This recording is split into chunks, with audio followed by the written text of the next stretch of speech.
Hello and welcome to the Lorna Marie Fitness Podcast, the show where we talk all things fitness, health, mindset and lifestyle to help you become fitter, healthier and happier. I help busy people who lack time, motivation and self-belief to look and feel great again. If you want to work with me, head over to lornamariefitness.co.uk, but for now, enjoy this episode. Morning gang, I hope you're well. Now, just really quick notices before we get started. Notice number one, there are only 6 days left to get tickets for our Christmas social. So if you're wanting to come, please make sure you book on now. It's not my deadline, it's the venue's deadline, Revs. So it's the 3rd of December. It's going to be great. It's a bottomless brunch. It'll be really good fun and we'll do some like a quiz and some awards and things like that. So please do come along. 3rd of December. The deadline to book is the 3rd of October, which is in 6 days' time. Can you believe that? 6 days' time. As well, in 6 days' time, we are going on the first ever Lorna Marie Fitness retreat to Amorgos in Greece. So I'm so excited. 5-star hotel, yoga on the rooftops, beautiful Mediterranean Sea. It's going to be amazing. So I'll share some little photos and footage with you. And all being well, we can do it again next year. So fingers crossed. Fingers crossed, hopefully. And then 2 other notices before we start. Notice number 1 is the October social on the 22nd, which is the yoga DJ brunch. So the brunch is optional, but we've got Sham on the DJ decks. I'll be doing the yoga and Leia from Creative Mums Club providing a little goodie bag. So make sure you get booked onto that. That would be great. And at the end of the month, I am going to be hosting a menopause workshop in Loudon.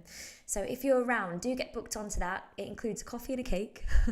And I'll be sharing all my knowledge and tips with you if you are navigating the perimenopausal, menopause or even postmenopausal stage. So do come along, get yourself booked on for that one. And I'll be running a course at the very end of the month as well, 28-day reset. But I don't want to overload you with too much information. There's a lot going on, isn't there? There always is. And this week I became CIMSPA accredited, which means it's like having the gold standard for saying that, yes, what I deliver is quality. So you can be reassured that I kind of know what I'm talking about. Well, she hopes. Okay, let's get on with the questions. Question number 1. I'll start with the rest between strength classes. Okay, it's a great question. How long should I rest between strength classes? So if you've done something like a stronger class, for example, and you might feel a bit achy the next day or the day after, that's called DOMS, delayed onset muscle soreness. And it's very normal because when you are stimulating the muscles by doing strength work, you're creating these little micro tears in the muscles. And your body basically needs to knit the muscles back together, and that's how they grow stronger. And to do that, they need adequate rest, hydration, and protein. So when you do a strength workout and you're feeling the DOMS, just treat your body with kindness. Just make sure you are getting enough protein in so your body can repair. You are resting the muscles. And rest might even be doing like a light yoga and a walk to promote blood flow as well. It doesn't mean you have to sit on the sofa and not do anything. Rest can be an active recovery. And actually that is more efficient, it's more effective. But anyway, how long should you leave in between these strength classes? Now, it really does depend. It depends on where you're at with your fitness journey. So if you are just getting started, you might want to leave a longer period of time. It might be depend on how intense you went, like how heavy did you lift in that session? Are you used to lifting that heavy? And if you went really heavy, you might want to leave a little bit longer in between as well. And it depends on the frequency that you usually do them, how often you've been doing them. For the past few weeks, have you been on holiday? You're just coming back? It really depends on so many different things.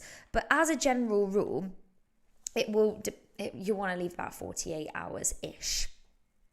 Yeah, round about 48 hours. So if you do a stronger, you probably don't want to be doing a stronger the next day, unless maybe you feel absolutely fine or you went light or you didn't go very intense. You want to leave a couple of days and then come back to it, really. But it depends, again, on your experience. It depends on your age. As we get older, and you may find that when you hit the menopausal stage, your body can't recover as effectively. So you just need to allow it a little bit more rest and a little bit more recovery. It can also depend on your stress levels, your sleep, so many things, and your goals. If your goal is to improve your strength, you need to allow time for your body to adapt and recover. So as a general rule, around about 48 hours, but it just depends. Okay, great question though, really good question. Next question. What are your thoughts on HelloFresh? Okay, so for those who don't know what HelloFresh is, it's a meal kit company where they give you the recipe and they give you the ingredients and tell you how to make it, and you make it yourself. Generally, it's more convenient than going to a shop, buying it all and having to think about what you're going to make, I suppose. And they tend to use fresh ingredients. I don't use it myself. It can be quite pricey, and a lot of people think, oh, HelloFresh, it's going to be super, super healthy, but not necessarily. It depends on what you choose, and some things still contain processed foods. So, don't get it and think, oh, I'm eating super, super healthy now. Nothing is processed. It's all going to be, I don't know, really, really nourishing. It is going to be more nourishing than eating processed foods or getting a takeout or maybe eating out, depending on what you're eating when you eat out. It probably will be more healthy than that, but it depends on what you choose and if you're willing to pay the price. If you're willing to pay that price tag for it as well. And the thing is, you still need to cook the food. You still need to cook the food and you still need to tidy it all away. So you've got to factor that in as well in terms of convenience. But if it works for you, then great. And if you like doing that thing, then great. The pros and cons really, but that's kind of my thought. And also they tend to come under quite a lot of scrutiny with the packaging. I don't know if they've changed it, but yeah, that's my thoughts really. If it works for you, go for it. Just be very selective on what you are choosing. Make sure you're focusing most of the time on nourishing foods for your body, less processed foods. Question number 2.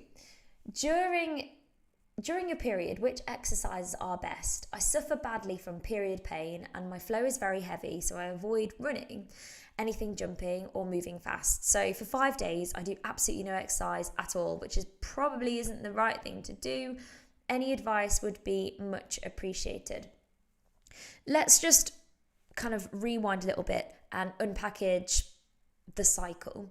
So let's talk about our different phases of the cycle and maybe what we need to be mindful of and possibly how we should be training around it. No, I said possibly.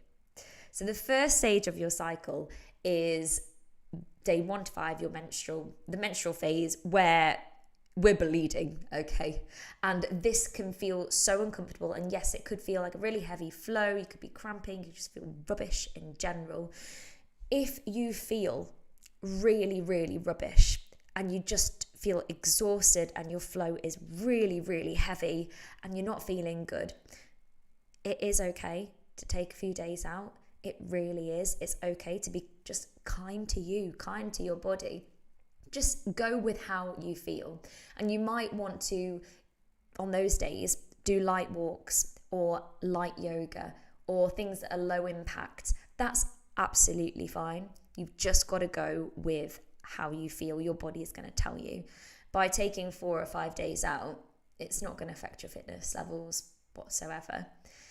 I mean, it can be frustrating, but I do also know that when you get used to being on this fitness journey, getting used to doing your classes, your body is adapting, I feel like things probably will get easier. But for now, just really listen to your body.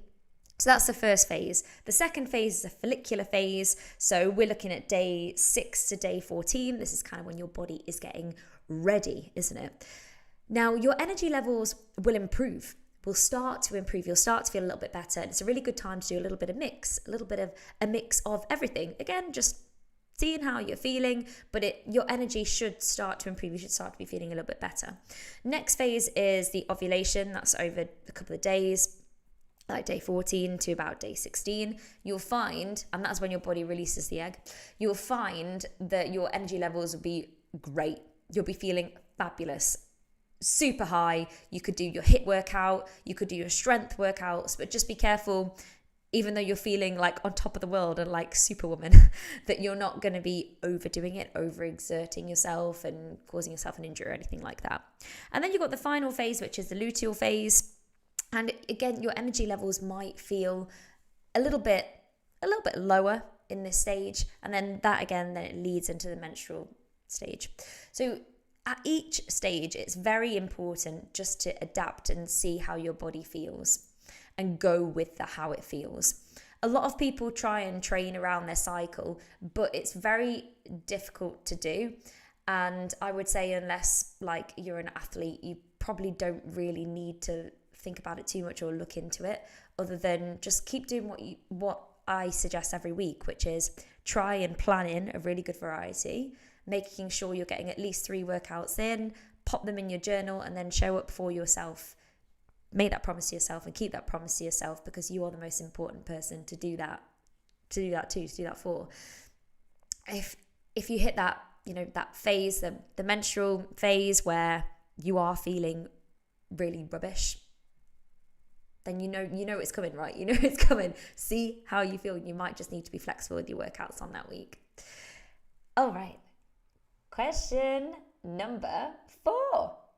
With regards to nutrition, the kids hate veggies, so I know if I put veggies in food, it's a fight until we finish supper. So I just don't make any. The only veggies they eat are peas. Time is also tight with all the kids' activities. So I have breakfast and then supper. Hardly ever have lunch. We don't eat a lot of takeaways, maybe 3 or 4 times a month. Just need to get ideas that are quick and easy and that the kids will eat. So there are loads of ways that you could possibly get your kids to eat veggies. And way number 1, like this is the most important thing. You've got to make sure that you are role modeling and setting that example. So are they seeing you eat veggies? And maybe you talk about, why we have these, and are these, do you know what? These ones are delicious. Have you tried these ones yet? And it's so good for you because of X, Y, Z, and this is why we do it. And just kind of reinforcing it all the time and leading by example. Your kids are going to look up to you. And then there's a few ways that you could do hidden veggies and also make it fun. So you could do things like pita bread pizzas and getting them to choose their toppings and make it like a bit of a fun activity. You could even do pizzas with a cauliflower base, and then you've got that cauliflower right there. You could make things like a mac and cheese sauce where you blend some butternut squash in there, or blending some sweet potato into the cheese sauce. So that's another way to hide it.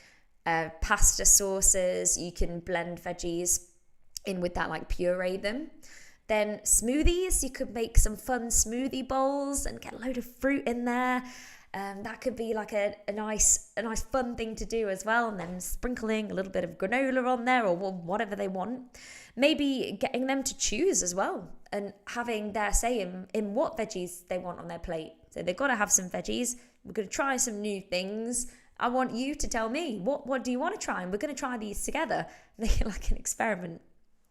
Another one is dipping. So just having veggies to dip into fun things, like hummus dip. So your carrot sticks and your cucumber, just dipping, just making it like a fun activity. But most importantly, just making sure that you are feeding and fueling yourself. And it's really easy to eat healthily and have things that are quick. So just having things already pre-prepared as well. And I know it does sound lazy, but I can completely understand how you feel. And I am extremely, extremely busy. And what I do is just make life so easy for myself. So I will, ideally, I'd be, getting everything from scratch, and I'd be chopping it up and putting it in the pan and boiling my vegetables. But no, I just get those little freezer packs, pop them in the microwave for a couple of minutes. Then you've got your vegetables right there, done. You can get pre-cut, pre-washed salad, bang, in a bowl, open tin of tuna, put it straight on top, light dressing, boom, there we go. Tuna salad straight away. Eggs on toast.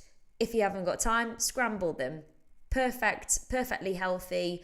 Takes about, a minute. Just put the toast in the toaster. Get some wholemeal or sourdough or whatever you want. I'm trying to go for higher fibre sort of thing. Make your eggs. straight away you've got something that's really high in protein and really nutritious. Same with that tuna salad, high in protein, nutritious. Those pita bread pizzas that you could make with your kids, that would take all of 5 minutes possibly. And another thing that you could do is at the weekend, if you're going to make things like pasta sauces, do them. So what we quite often do is sort of get everything prepped for the week ahead. Again, like I said, I don't have time during the week. I need to be a lazy cook during the week, but I need it to be healthy and I need it to be quick. So we'll dedicate a bit of time, and it might even be like an hour or two on a Sunday to get things like the sauces ready for the week. Or even something so daft as getting my breakfast ready and putting it in the fridge, like overnight oats. I'll just make it take me 5 minutes in the evening, and in the morning I've got no option other than to choose that because it's there. The decision fatigue's been totally taken out of it because it's already there and it's already ready. I'll just get it out. Whereas if not, it's tempting to then try and think, oh, do you know what? I'll just grab a protein bar on the way or do this. You need to kind of just take those few moments to prepare where you can. I know you're really, really busy, but so many different ways that you could, you can eat healthily without having much time on your hands. So there's some recipe books on the nutrition area, and I'd have a look at our nutrition area as well, because that will tell you how to like build your meal. And if anyone's got any ideas as well, post them in this group, some quick ideas that you use for your lunches or quick ideas that you use for your dinners. Pop them in this group and we'll all share some ideas. But I hope that has been really useful, everybody. Do let me know. And if you didn't make the menopause chat last night, we're talking all about, is your metabolism broken during the perimenopause, menopause? Definitely have a little look at it. It's up on my Facebook page. I sent it out on an email as well, so you can grab it there and put it on YouTube as well, I think. So it's in all kinds of places. You can catch up, and don't forget to get yourself booked on for the Christmas social. It would be great to see you there. And I will see you in class tomorrow morning. I have to say, these early morning classes, well done everyone. They are so busy, and it's great to see the same faces, so getting into routine each day. If you need to get into routine and improve your energy, get yourself to the 6:30 or do an on-demand first thing in the morning, because I promise you, you will feel so much better for the rest of the day. Anyway, that's enough from me. I will see you later, everyone. If you've got any questions or anything at all, please do get in touch, and have a lovely day.